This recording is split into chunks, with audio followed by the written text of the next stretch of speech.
So Telangana రాష్ట్రంలో రీసెంట్గా జరిగినటువంటి ఒక అరెస్ట్ ఏదైతుందో ఎన్ఐఏ పోలీసులు అరెస్ట్ చేసినటువంటి గాదే ఇన్నయ్య సంబంధించినటువంటి ఒక అంశం లేటెస్ట్ అప్డేట్ గురించి ఒకసారి మనం మాట్లాడదాం మిత్రులారా. ఈరోజు ఉదయమే ఎన్ఐఏ పోలీసులు గాదే ఇన్నయ్య సంబంధించినటువంటి ఆశ్రమానికి వెళ్ళి అక్కడ సోదాలు చేసినట్టుగా చూస్తూ ఉన్నాం. దానికి సంబంధించినటువంటి కొన్ని విజువల్స్ కూడా మన దగ్గరికి రావడం జరిగింది. ఒకసారి వాటి గురించి మనం చాలా డీటెయిల్గా మనం మాట్లాడేటువంటి ప్రయత్నం చేద్దాం. సో ఎన్ఐఏ పోలీసులు వెళ్ళినటువంటి వెహికల్ సంబంధించినటువంటి డీటెయిల్స్ గురించి మనం చూస్తూ ఉన్నాం.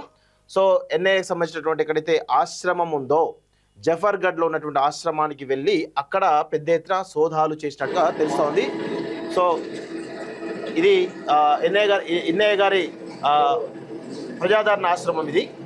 సో ఈ ప్రజాదరణ ఆశ్రమంలో ఎన్ఐఏ వాళ్ళు వెళ్ళినటువంటి ఏవైతే విజువల్స్ ఉన్నాయో దానికి సంబంధించినటువంటి విజువల్స్ మనం చూస్తూ ఉన్నాం.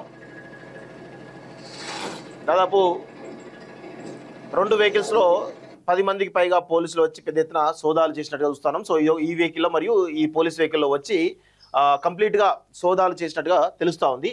సో రీసెంట్గా మావోయిస్టులకు సంబంధించినటువంటి అంశంలో కొంత అమిత్ షాను ఫెరోషియస్గా అంటే కొంచెం ఘాటుగా విమర్శించినటువంటి నేపథ్యంలో అదేవిధంగా అటు మావోయిస్టులకు మద్దతుగా మాట్లాడిండు అని చెప్పేసి ఒక ఆరోపణల నేపథ్యంలో గాదే ఇన్నయ్యను అరెస్ట్ చేయడం జరిగింది దాదాపు 15 రోజుల క్రితం. సో దాని తర్వాత జరిగిన పరిణామాలన్నీ కూడా మనం గమనిస్తూ ఉన్నాం. సో దాని తర్వాత మన తొలి వెలుగు రఘుకి కూడా పెద్ద ఎత్తున నోటీసులు ఇవ్వడం, ఆయనను ఆఫీస్ కూడా రమ్మని ఎక్స్ప్రెషన్ కూడా ఇవ్వడం జరిగింది. సో ఇవన్నీ పరిణామాల నేపథ్యంలో తెలంగాణలో జరుగుతున్నటువంటి ఈ పరిణామాలను చాలా తెలంగాణ సమాజం చాలా స్పందిస్తూ ఉంది. సో తెలంగాణ సమాజం కూడా ఈ అన్నింటిని కూడా గమనిస్తూ ఉన్న విషయం చూస్తూ ఉన్నాం. సో ఈ క్రమంలో ఇక్కడ ఎన్ఐఏ పోలీసులు సోదాల పేరిట మరి అక్కడ ఆశ్రమంలో ఉన్నటువంటి పిల్లలను కొంత భయభ్రాంతులకు గురి చేస్తున్నారా అనేటువంటి అనుమానాలు కూడా చాలా బలంగా వినిపిస్తూ ఉన్నాయి. అదేవిధంగా అక్కడ ఆల్రెడీ అదొక చదువుకునే పిల్లల ఆశ్రమం. సో దానిలో ఇన్నయ్య గారు మావోయిస్ట్ సంబంధించిన కార్యకలాపాల విషయంలో ఏదైనా చేస్తాడనేటువంటి అవకాశం అయితే లేదు. ఆయన కొంత విలువలు గల మనిషి, ఎక్కడ ఏం చేయాలో అక్కడ అదే చేస్తాడు. ఇప్పుడు ఆశ్రమం అది దాదాపు 200 మంది 300 మందికి పైగా ఉండేటువంటి పిల్లలు, అనాథ పిల్లలు ఉండేటువంటి ఆశ్రమం. సో ఇప్పుడు ఆశ్రమాన్ని ఏమన్నా ఇబ్బంది చేసేటువంటి ఏమన్నా ప్లాన్ జరుగుతుందా, కేంద్రం నుంచి ఏమైనా కుట్రలు చేస్తున్నారా, అమిత్ షా ఏమైనా కుట్రలు చేస్తున్నాడా అనేటువంటి అనుమానాలు బలంగా కలుగుతూ ఉన్నాయి.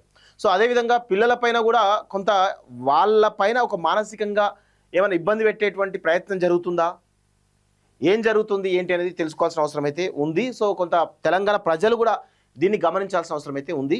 సో ఇక్కడ ఎన్ఐఏ పోలీసులు చాలా సీరియస్గానే ఉన్నారని తెలుస్తూ ఉంది. సో తప్పేమి లేదు, మీ ప్రయత్నాలు మీరు చేయడంలో తప్పేమీ లేదు. కానీ ఇక్కడ పిల్లలు ఉండేటువంటి ఆశ్రమానికి వెళ్ళడం ఏదైతే ఉందో అది కొంత అభ్యంతరకరంగా కనబడతా ఉంది. ఎందుకంటే పిల్లల్ని భయభ్రాంతులకు గురి చేయడం అనేది తెలుస్తూ ఉంది. ఎందుకంటే పిల్లలందరూ కూడా అనాథ పిల్లలు, వాళ్ళందరినీ కూడా నిజంగా ఆ యొక్క గాదే ఇన్నయ్య గారు వాళ్ళని చేరదీసి వాళ్ళను ఒక సమాజంలో ఒక ఉన్నతమైనటువంటి స్థానంలోకి తీసుకురావడానికి వాళ్ళకి విలువలతో కూడినటువంటి ఎడ్యుకేషన్ కానీ విలువలతో కూడినటువంటి ఒక మంచి సంస్కృతిని నేర్పేటటువంటి ఒక ఆశ్రమం ఇది. అక్కడ ఉన్నటువంటి పిల్లలందరూ కూడా లాయర్లు అయిన వాళ్ళు ఉన్నారు, డాక్టర్లు అయిన వాళ్ళు ఉన్నారు, అదేవిధంగా మంచి ఉన్నత స్థానాల్లో గవర్నమెంట్ జాబులు కొట్టిన వాళ్ళు ఉన్నారు. అదేవిధంగా అనేక రంగాల్లో కూడా స్థిరపడినటువంటి విషయం కూడా మనం గమనిస్తూ ఉన్నాం. అంటే ఎవరికి ఏ రంగంలో ఇంట్రెస్ట్ ఉందో ఆ రంగంలో వాళ్ళని నిష్ణాతులు చేసేటువంటి ఒక ప్రయత్నం చేయడంలో గాదే ఇన్నయ్య గారు అకుంఠితమైనటువంటి దీక్షతో పనిచేసేవారు. ఒకవేళ ఆ అబ్బాయికి ఒక దర్శకుడిగా నాకు ఇంట్రెస్ట్ ఉంది, నేను సినిమాలకు పోతా అని అంటే ఇమీడియట్గా సినిమా రంగంలో ఉన్నటువంటి వాళ్ళు ఎవరైతే ఉన్నారో వాళ్ళ దగ్గరికి వెళ్ళి ఇగో మా అబ్బాయికి ఇంట్రెస్ట్ ఉంది నేర్పియండి అని చెప్పేసి స్వయాన అక్కడికి వెళ్ళి వాళ్ళతో మాట్లాడి వాళ్ళను ఆ యొక్క సినిమా రంగంలోకి తీసుకుపోయేటువంటి ప్రయత్నం చేసేవాడు. అదేవిధంగా ఒకవేళ ఆ అబ్బాయికి లాయర్ కావాలని ఉంటే LLB చదివిపించి ఒక సీనియర్ లాయర్ని తీసుకెళ్ళి అక్కడ ప్రాక్టీస్ చేయించే ఒక ప్రయత్నం చేసేవాడు. అదేవిధంగా ఒక డాక్టర్ కావాలనుకుంటే డాక్టర్ చదివించేవాడు. గవర్నమెంట్ జాబ్ కొట్టాలనుకుంటే ఆ యొక్క గవర్నమెంట్ జాబ్లలో ఏ ఎంట్రన్స్ ఉంటుంది, ఆ ఎంట్రన్స్ సంబంధించిన కోచింగ్ ఏంటిది, ఎవరు ఇస్తారు ఏంటిది వాళ్ళ దగ్గరికి వెళ్ళి మాట్లాడి స్వయంగా తానే వెళ్ళి మాట్లాడి వాళ్ళను ఇగో ఈ అబ్బాయికి ఇంట్రెస్ట్ ఉంది, మీరు కోచింగ్ ఇవ్వండి అని చెప్తే ఆయన మీద గౌరవంతో ప్రతి ఒక్కరు కూడా ఆ పిల్లలకు ఉచితమైనటువంటి కోచింగ్ ఇచ్చేవాళ్ళు, ఉచితమైన ట్రైనింగ్ ఇచ్చేటువంటి సందర్భాలు చాలా ఉన్నాయి, నేను చూసిన. సో అందుకే గాదయ్య గారు అంటే మాకందరికి కూడా ఎందుకు అంత అభిమానం సార్. ఆయన ఇంకే ఏదైనా పక్కన పెట్టండి, కానీ ఆశ్రమంలో ఉన్నటువంటి పిల్లలని ఇంతవరకు నేను చాలా ఆశ్రమాలు తిరిగినా కానీ ఏ ఆశ్రమంలో కూడా ఇలాంటి పరిస్థితి ఇలా ఒక విలువలతో కూడినటువంటి ఒక జీవితాన్ని ఎవరికి ఇవ్వలేదు. సో వాళ్ళను కన్న కొడుకుల్లాగా కన్న బిడ్డల్లాగా సాదేవాడు. వాళ్ళ పెళ్ళిళ్ళు కూడా ఘనంగా ఎలాంటి అంటే హిందూ సాంప్రదాయంలో కావాలంటే హిందూ సాంప్రదాయంలో చేసేవాడు, వాళ్ళు ఒక క్రిస్టియన్ సాంప్రదాయం కావాలంటే క్రిస్టియన్ సాంప్రదాయం చేసేవాడు. ఇలా అనేక వాళ్ళకి ఇంట్రెస్ట్ ఉన్నటువంటి దాంట్లో ఘనంగా పెళ్ళిళ్ళు కూడా చేసేటువంటి సందర్భాలను మేము చూసినాం. సో అలాంటి విలువలు గల మనిషిని ఈరోజు ఆయన ఆరోగ్యరీత్యా దాదాపు 65 సంవత్సరాలు ఎబో ఉంటాడు, ఆయన తీసుకుపోయి జైల్లో పెట్టి ఆయన నానా రకాల ఇబ్బందులు పెట్టేటువంటి ప్రయత్నం చేస్తున్నారని చాలా స్పష్టంగా తెలుస్తుంది. ఆయన ఆరోగ్యం కూడా సరిగా ఉండడం లేదు అనేది కూడా మనకు కొంత సమాచారం అయితే వస్తూ ఉంది. సో ఇప్పటికైనా కానీ ఎన్ఐఏ ఆలోచించాలి, అమిత్ షా కూడా ఆలోచించాలి. మీరు తనపైన ఇలాంటి కేసులు పెట్టడం అనేది కొంత తెలంగాణ సమాజానికి ఇబ్బందికరమైనటువంటి అంశమే. తెలంగాణ సమాజం ఖచ్చితంగా అన్ని గమనిస్తూ ఉంది. సో ఇలా ఇన్నయ్య గారి పైన ఇలా సోదాలు చేయడము, వారి ఇంటిపైన ఇష్టం వచ్చిన సోదాలు చేయడం ఇవన్నీ కూడా జరుగుతూ ఉన్నాయి. సో దీన్ని అంతటిని కూడా అంటే పిల్లల్ని భయభ్రాంతకు గురి చేసేటువంటి ఒక ప్రయత్నం అయితే, మానసికంగా ఇబ్బంది పెట్టేటువంటి ప్రయత్నం అయితే జరుగుతూ ఉంది. ఎందుకంటే ఇప్పుడు దాదాపు అరెస్ట్ అయ్యి 15 రోజులు దాటుతూ ఉన్నా కానీ ఆశ్రమంలో పిల్లలు చాలా మానసికమైనటువంటి స్థితిలోకి నెట్టబడుతున్నారు.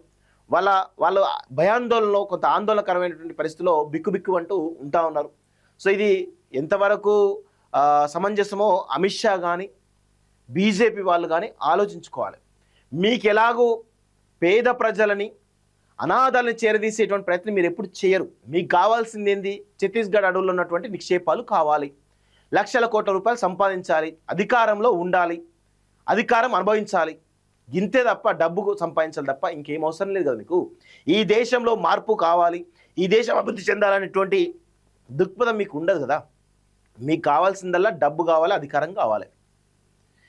మీ డబ్బు అధికారం కోసం ఇలా పేద ప్రజలను ఇబ్బంది పెట్టడం ఎంతవరకు సమంజసమో ఆలోచించుకోవాలి. భారతీయ జనతా పార్టీ నాయకులు కూడా ఎవడు కూడా ఒక్కడికి కూడా సామాజిక స్పృహ అనేది ఉండనే ఉండదు, ఎవరికి కూడా ఉండదు సామాజిక స్పృహ. వాళ్ళు ఈరోజు ఇంత పెద్ద ఎత్తున ఇట్లా ఇబ్బంది పెట్టే ప్రయత్నం చేస్తూ ఉన్నారు వీళ్ళని. అంటే మీరు ఎట్లాగూ బాగు చేసేవాడిని కూడా ఇబ్బంది పెట్టే ప్రయత్నం చేస్తూ ఉంటారు. మీరు ఎట్లాగూ సమాజాన్ని బాగుపరచరు, సమాజంలో మీకు ఏంది మత విద్వేషాలు రెచ్చగొట్టాలి, తద్వారా లబ్ధి పొందాలంటే ఒక ఆలోచన తప్ప ఇంకేమి ఉండదు బీజేపీ వాళ్ళకు. ఇలా సమాజం కోసం సమాజ హితం కోసం పనిచేసే వాళ్ళు, తెలంగాణ గొంతుకగా ఉండేవంటి వాళ్ళని మాత్రం ఇబ్బంది పెట్టే ప్రయత్నం చేస్తూ ఉంటారు. ఇది గమనించాలి. సో చాలామంది మొన్న ఎంపీ రఘునందన్ మాట్లాడుతూ ఉన్నాను మావోయిస్టుల గురించి. ఈరోజు నేను ఒకటే అడుగుతా ఉన్నాను రఘునందన్ని, మీరు పుట్టిన కులమేంది? దొరకులం. అంటే ఒక దొరతనంతో కూడినటువంటి ఒక కులంలో పుట్టినటువంటి ఒక భూస్వామి మీరు. మీకు వ్యతిరేకంగా మీరు చేసినటువంటి ఆనాడు 50 ఏళ్ల క్రితం మీరు మీ యొక్క వర్గాలు చేసినటువంటి దురాగతాలు వాటన్నింటినీ కూడా ఆ రోజు నక్సలైట్లు ఎవరైతే ఉన్నారో మీలాంటి వాళ్ళ దుర్మార్గాలను ఈరోజు అణచివేసేందుకే నక్సలిజం పుట్టింది. నక్సలిజం పుట్టడం వల్లనే ఈరోజు సమాజంలో కొంత సమాజ స్థాపన జరిగింది. నక్సలిజం వల్లనే ఈరోజు పేద ప్రజలు బడుగు బలహీన వర్గాలు ఇంత అన్నం తింటా ఉన్నారు, తెలంగాణ రాష్ట్రాల్లో కావచ్చు, వివిధ రాష్ట్రాల్లో కావచ్చు. నక్సలిజం పుట్టకపోతే మీలాంటి దుర్మార్గులు దొరతనంతో ఈరోజు చెలరేగిపోయే వాళ్ళు, భూములన్నింటినీ కూడా మీ గుప్పిట్లో పెట్టుకొని చెలరేగేవాళ్ళు. అలాంటి వాళ్ళను తరిమితే మీరు ఈరోజు సిటీలోకి వచ్చి చేశారు. ఇప్పుడు మళ్ళీ బీజేపీని పట్టుకొని మళ్ళీ ఈరోజు నక్సలిజాన్ని అణచివేసేటువంటి ఒక ప్రయత్నం చేస్తూ ఉన్నారు. ఏం మాట్లాడుతున్నారు మీరు నక్సలైట్ల గురించి, నక్సలిజం గురించి? దాని మూలాలు ఏందో తెలియదా మీకు? నక్సలిజం మూలాల గురించి తెలియదా? ఇంత దిగజారి మాట్లాడతామని అనుకోలేదు రఘునందన్. నువ్వంటే గౌరవం ఉండేది, కానీ ఆ గౌరవం మొత్తం కూడా కోల్పోయినావు. నిజంగా అధికారం కోసం ఇంత అర్రులు చేస్తావా? నీ పార్టీ కోసం, నీ పార్టీలో నీ యొక్క ఉన్నత స్థానం కోసం ఇంత దిగజారుతావా?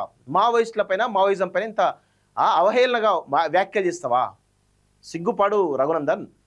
నీలాంటి వాళ్ళ దుర్మార్గులు చేసినటువంటి దొరలు ఎవరైతే ఉన్నారో, దొరల ముసుగులో ఈరోజు దుర్మార్గం చేసినటువంటి వాళ్ళ గురించే కదా నక్సలిజం పుట్టింది. పెట్టుబడిదారి పెత్తందారి వర్గాన్ని వ్యతిరేకించడమే కదా నక్సలిజం యొక్క ముఖ్య లక్ష్యం. అలాంటి వాళ్ళపైన అవాకులు చెవాకులు పెళ్తాం అంటే నిన్నేమనాలో కూడా అర్థం కానటువంటి పరిస్థితి.